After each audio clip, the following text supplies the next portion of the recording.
Hello everyone, this is Fantasy-esque, and welcome back to Season 2 of Luminous Clan in ClanGen, the Warrior Cats clan generator game.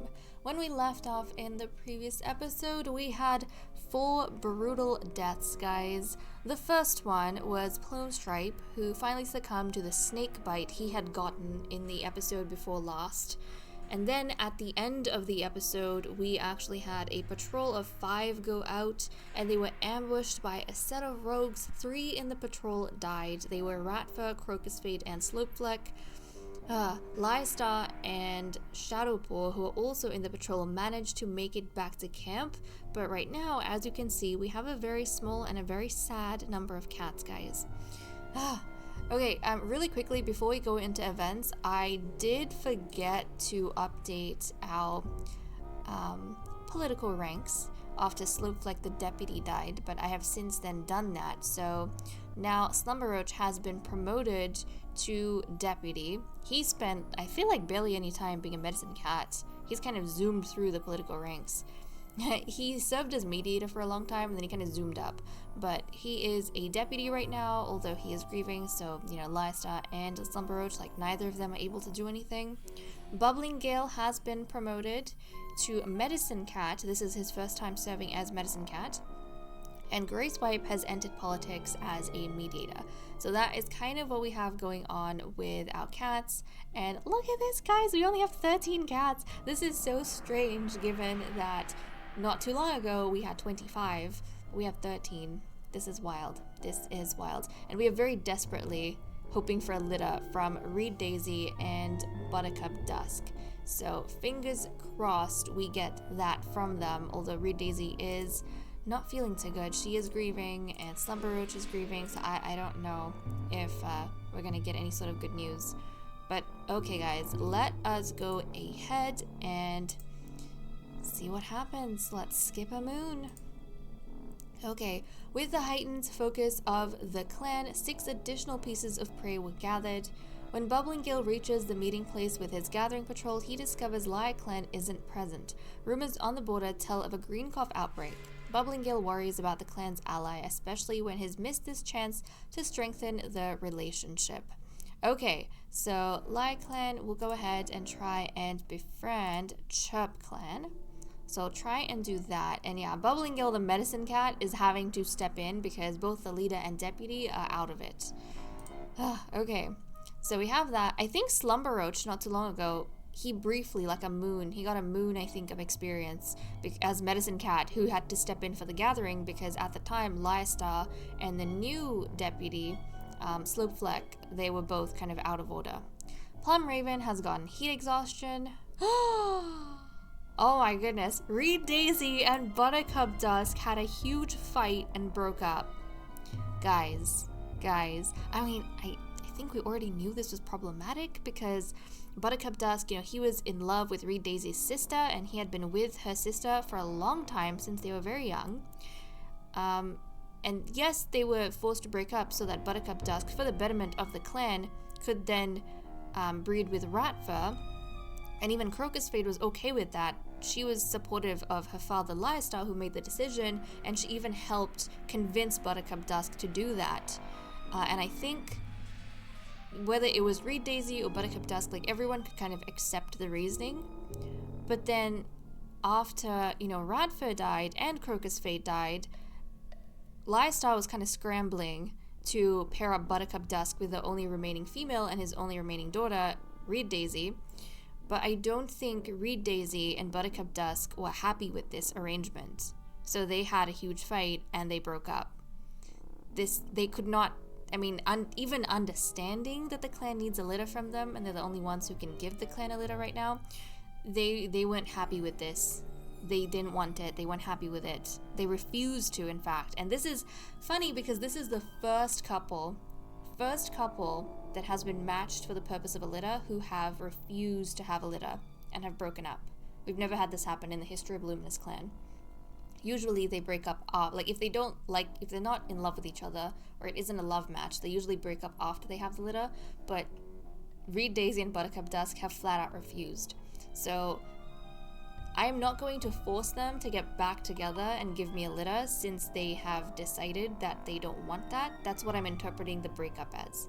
If a cat breaks up with another cat before they have a litter, and it is a cat that has been arranged and isn't a love match, I'm not going to force them back into the same arrangement because I'm taking that as a no, they're not okay with this to the extent that they do not want this to happen with that particular cat. So you read Daisy and Buttercup Dusk, they have flat out refused. They're not going to. They know the clan needs another litter, but they're not going to. Okay, you guys are stressing me out. Let's see what else we have going on. Rumors reach your clan that the exiled Dovepaw has died recently. Maybe those rogues kind of moved on and attacked another one of the lightless cats. Darkpound snuzzles against the fur of her dead child, her kit, her rat fur, and feels as though the world has ended. In the dead of the night, she wails into the vast sky, unable to fathom StarClan's cruelty. She glares up at Silverpelt, gouging the earth with shaky claws.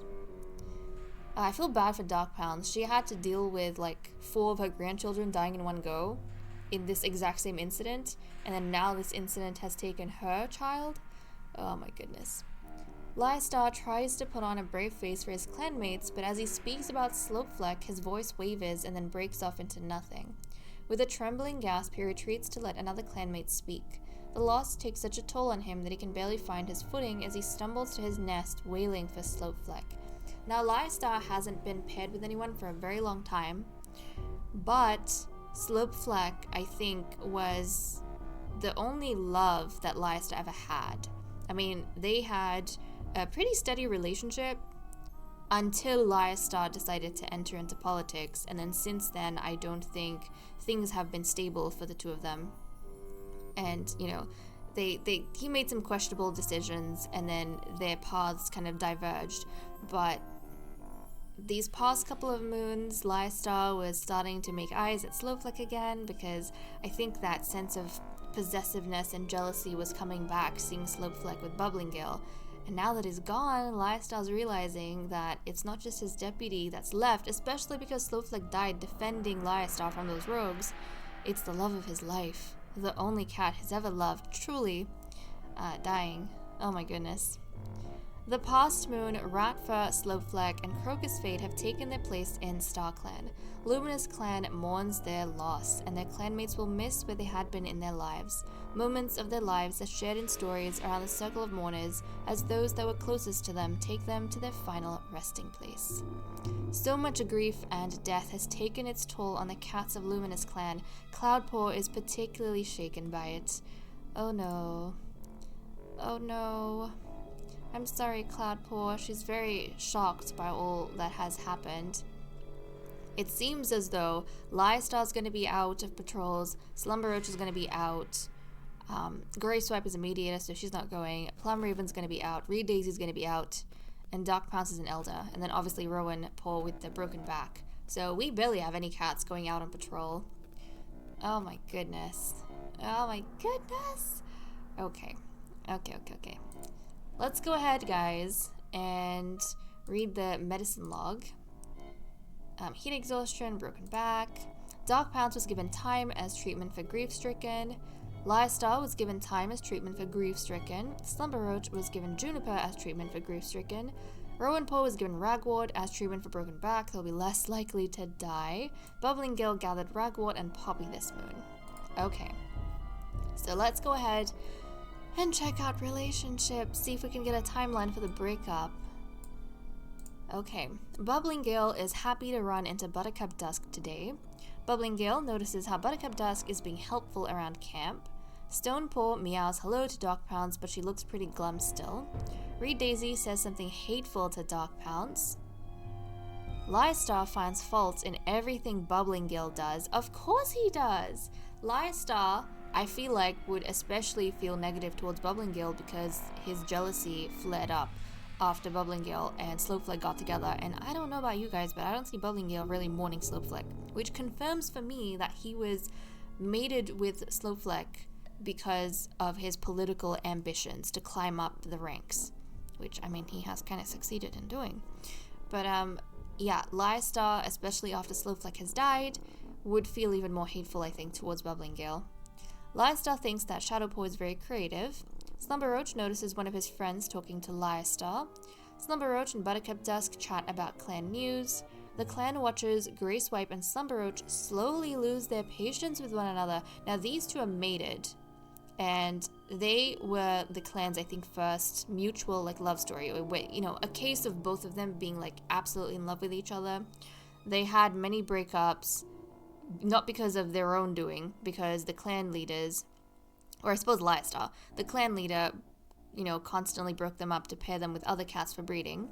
And always they found their way back to each other. But recently, Slumberroach, he has been kind of straying, like his eyes have been straying from Gracewipe to other cats, which I think Gracewipe is getting sick of. In the past, like the last time they were together, Slumberroach started doing this, but Gracewipe brushed it under the rug. She kind of overlooked it and didn't care. And then they broke up, obviously, for Slumberroach to be paired with, was it Plum Raven? I don't remember. Who was Slumberroach paired with? Let me just quickly check. Midnight Spot, sorry. Midnight Spot. He was paired with Midnight Spot. So after that, he got back together with Gracewipe. But this time around, I don't think Gracewipe is wanting to kind of brush that under the rug. It is bothering her, and she's not happy about it. Gracewipe nods politely as Stonepaw passes by. Gracewipe purrs for a long time at one of Slumberroach's lame jokes. But even so, Gracewipe, she's never felt for any other cat the way that she feels for Slumberroach. So even though, she gets annoyed, especially as she's getting older, she keeps going back to him. Plum Raven saw Rowanpaw the other day but didn't get a chance to meow hello. Cloudpaw compliments Reed Daisy's name. And this is when Reed Daisy and Buttercup Dusk broke up, and they didn't even have, as far as I could tell, any interactions. So I think they just were avoiding each other because they did not like the situation in which they had been put together. And I think also, just for Reed Daisy, it would be hard to accept that Buttercup Dusk, who was in love with her sister, was being forced to have a litter with her. I think it was just difficult for her to accept. And for Buttercup Dusk as well.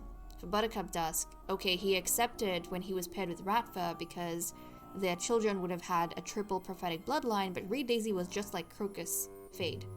And I think it was heartbreaking for him to, be put together with Reed Daisy for a litter when he could have had a litter that would have been the exact same with Crocus Fade, but that wasn't what the leader wanted. So they probably had an argument about that, and they broke up. Buttercup Dusk wants Plum Raven to stay safe and happy. Stonepaw and Lyastar talk about what they see in the clouds. Plum Raven respects Burrowpaw's opinion despite disagreeing with it. Rowanpaw and Reed Daisy cuddle during a storm. Cloudpaw and Reed Daisy get their first duck together with some sap. Shadowpaw hears Plum Raven laugh at a clanmate's joke, even though it was lame. Dark Pounce nuzzles. Okay, so this is when we have the dead cats, unfortunately. Okay, so it seems as though that's all we have for the cat list. I'm going to cut the recording here, guys, and then we're going to continue. Oh, sorry, the events. This is what we have for the events. I'm going to cut the recording here, and then we're going to continue with the cat list. Okay, let us go through the cat list. So we have had some changes in loyalties.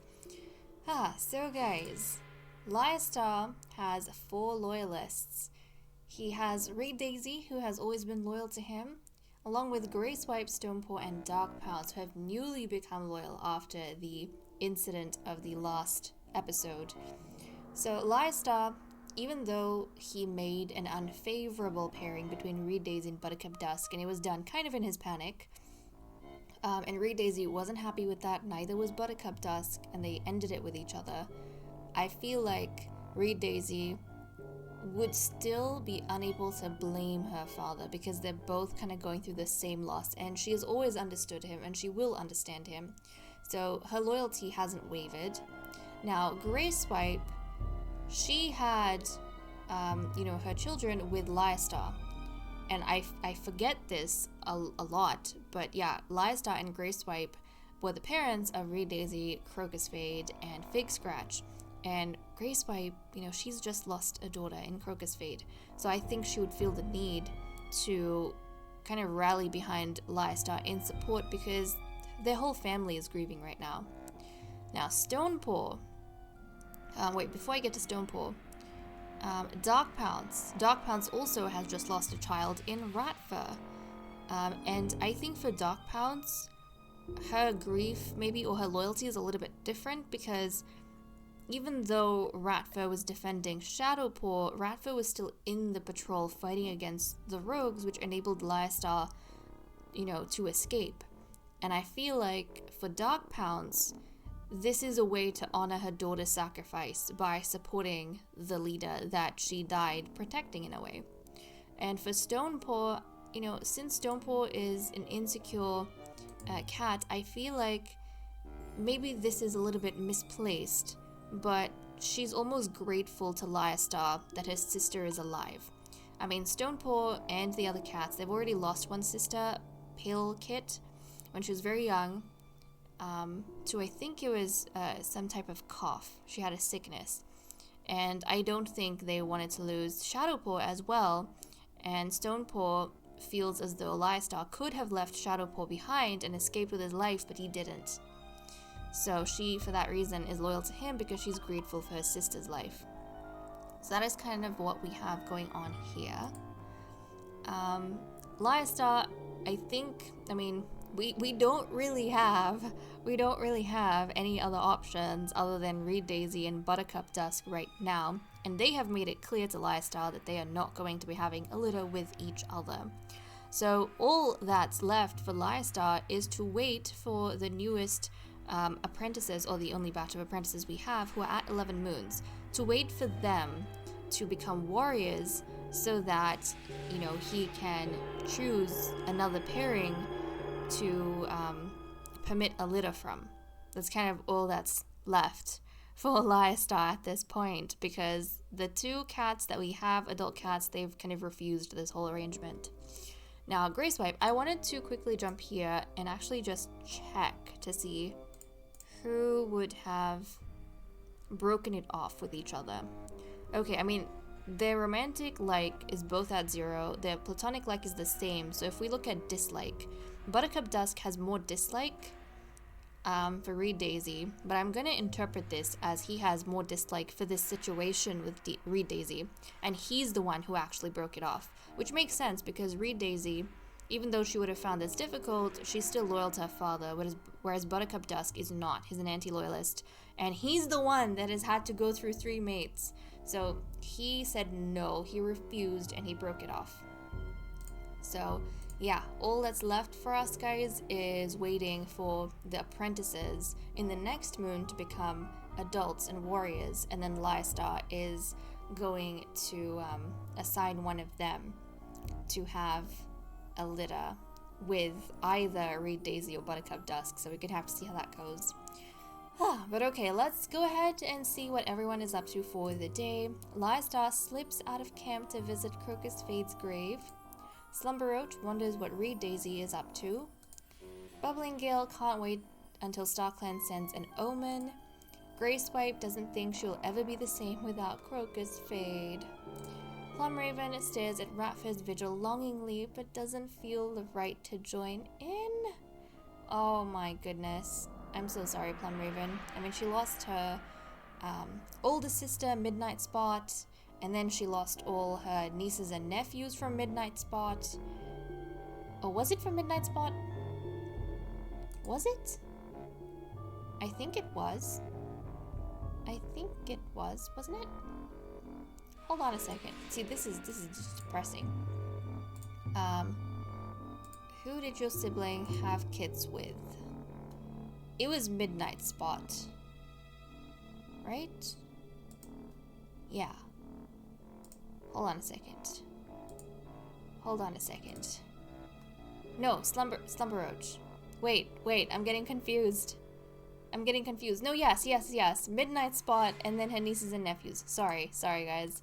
My brain is frazzled. But yeah, she lost her sibling, You know, her older sister, Midnight Spot, she lost all her nieces and nephews, and then now she lost her younger sister, Ratfa. Ah, oh, Plumraven. Reed Daisy is busying herself with too much work to forget about Crocus Spade's death. Yeah, she would definitely be taking it hard. Buttercup Dusk was seen crying in his nest after Slopefleck's vigil. Oh, Buttercup Dusk, that's right, Slopefleck was his father. Slopefleck was... that would have been rough for him. Buttercup Dusk, everyone kind of lost one family member. But Buttercup Dusk, he was kind of hit on both ends. He lost the love of his... oh, well, three ends. He lost the mate that he was paired with, Ratfa. He lost the love of his life, Crocus Spade. And he lost his father, Slopefleck. Oh, Buttercup Dusk, I'm so sorry, my boy. I'm so sorry. No wonder he broke it off with Reed Daisy. He's under so much emotional pressure. Stonepaw is reluctant to spar with her mentor today, probably because Plumraven is, like, deeply grieving and probably doesn't want to do anything. And also, probably because Stonepaw is used to doing things with Ratfa, and I feel like a part of her can't accept that Plumraven is her mentor and not Ratfa. That Ratfa has gotten her this far, but can't take her to the finish line. Burrowpaw is in awe of Grayswipe's conflict resolution skills. Okay, so Burrowpaw obviously approves of Grayswipe entering into politics as mediator. Rowanpaw is debating swimming to cool down. Cloudpaw wonders if she'll have to fight a battle anytime soon. Yeah, I mean, obviously she's freaking out, probably for patrols as well, because everyone thought things were fine, and then the rogues came back. Shadowpaw practices her newest battle moves. Yeah, I think especially after the, like, barely escaping with her life and Lystar's life. And actually, I'm just making this connection now. I don't know why my brain didn't connect the dots before, but she and Lystar escaped from that patrol alive, and Lystar since then has taken her on as his apprentice. So that's kind of interesting. I wonder if these two would kind of bond over this. Yeah. Okay, interesting. And Dark Pounce is feeling rather chipper today. Or at least I think she's trying to. Right. Now, I wanted to go ahead and check between some of the mentors and their apprentices. So Stonepaw and Plumraven. Like, I just want to see. Plumraven and Stonepaw. Okay. Stonepaw admires Plumraven and does rely on her, so hopefully this last moon with Plumraven is going to be a good one. Then we have Burrowpaw and Reed Daisy. Let's see, Reed Daisy and Burrowpaw. Right. These two have had quite a turbulent, I feel like, relationship. And it was quite clear because Burrowpaw got in trouble, like got that wound that he has a scar of. He got that because he wouldn't listen to Reed Daisy, and half the time I feel like she never listens to Reed Daisy. So that's been a bit of a rough pairing. And then, I mean, Gracepipe and Rowanpaw we can't check, but I think, let's see, I mean, with Rowanpaw, how does he feel? It's okay. They haven't had a lot of chances to do stuff together. They started off really well, but Rowanpaw, ever since that broken back, has kind of been out of it. And then Buttercup Dusk and Cloudpaw. Okay, these two, I mean, they've kind of made it work, but it's not like a really fast friendship or anything they've developed. They make do with each other. And then we had, it was Shadowpaw and Lystar. Oh, okay. So Shadowpaw actually dislikes Lystar. Yeah. Lystar, I don't think is too happy with this situation. He respects Shadowpaw and trusts her to a degree. But yeah, Shadowpaw doesn't like Lystar. I wonder if it's because Shadowpaw feels as though her mentor, like Slopefleck, kind of died saving Lystar, so she feels a bit bitter about that. She's had to lose like 2 mentors in a row. And in terms of experience, so Stonepaw has 40, Burrowpaw has 23, Rowanpaw has 13, Cloudpaw is 34. Shadowpaw is 42. Okay, so Shadowpaw is still the best of the batch. Okay. So I feel like, I don't know, she might be grudgingly grateful for Lystar. I'll have to see. But then again, she's so responsible on her own, and I feel like a lot of this is from those plans she made with Plumestripe before he died. So I don't know if this credit would go to Lystar, but it'd be interesting to see how he influences her personality as the final kind of mentor to take her over the the finishing line. But okay, so she is best of batch, and then Stonepaw is like very close behind her. I mean, I look at experience because it fascinates me, but really the only one that matters is who is best of the batch. And it seems as though it's going to be Shadowpaw. So okay guys, let's cut the recording here and then we can continue with patrols. Okay, we do have a new medicine cat, so I need to remember that. We have Bubbling Gale, and this is the first time he is kind of going and doing this. And Bubbling Gale, you know, our ambitious cat who also is good at caretaking. Let's send him out and see what he gets up to. Bubbling Gale wanders off into the territory, keeping an eye out for the purple flowers that grow on Betony. Proceed. The Betony shrubs are in full bloom, with bees buzzing busily around them, and Bubbling Gale follows the industrious example as he gathers. He prunes back enough Betony to find a surprisingly intact goldenrod plant hidden under it, also ready for harvest. Okay, so Betony was gathered, I think, I'm assuming. I forgot to read that before I clicked. And then we have a patrol of 5. I am worried about this because we have Buttercup Dusk, and Buttercup Dusk is having to supervise all the remaining apprentices because all their mentors are either grieving or actually no, yes, all their mentors are grieving. So we have Shadowpaw, Cloudpaw, Burrowpaw, Stonepaw, and Buttercup Dusk. Guys, please, please, please have a safe patrol. I beg of you.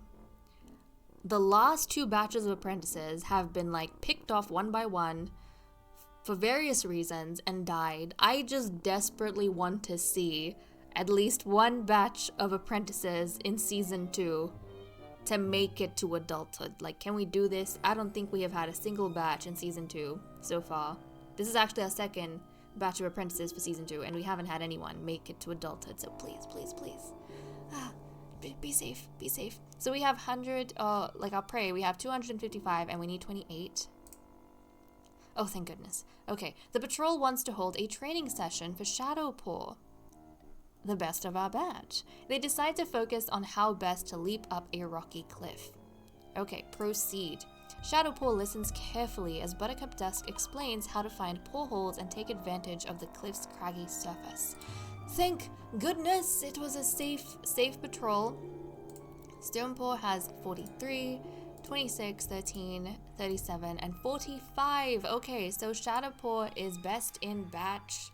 That's what she's going to graduate as. And we have seen this, I think, through halfway through the training. I think at the very beginning, like the first 3 moons, it was kind of up in the air between Burrowpaw, Rowanpaw, and Stonepaw. And then the second half of like the last 3 moons of their apprenticeship, it became clear that Shadowpaw was kind of, you know, rising and striding ahead, which is nice to see. And it's also really cool that Buttercup Dusk, Cloudpaw's mentor, even recognized that Shadowpaw was so good that he decided to focus on her for that particular training session, which was very nice of him because he could have very well chosen to focus on his apprentice. But I think also Buttercup Dusk probably feels bad for the amount of changes that Shadowpaw has had. And I think Buttercup Dusk also felt a sense of responsibility given that Shadowpaw's last mentor was his father. He wanted to fulfill the task that his father couldn't. Yeah. Okay, guys. With that said and done, I am going to leave off here. Thank you so much for watching. I hope you all enjoyed, and I will see you all next time. Bye-bye.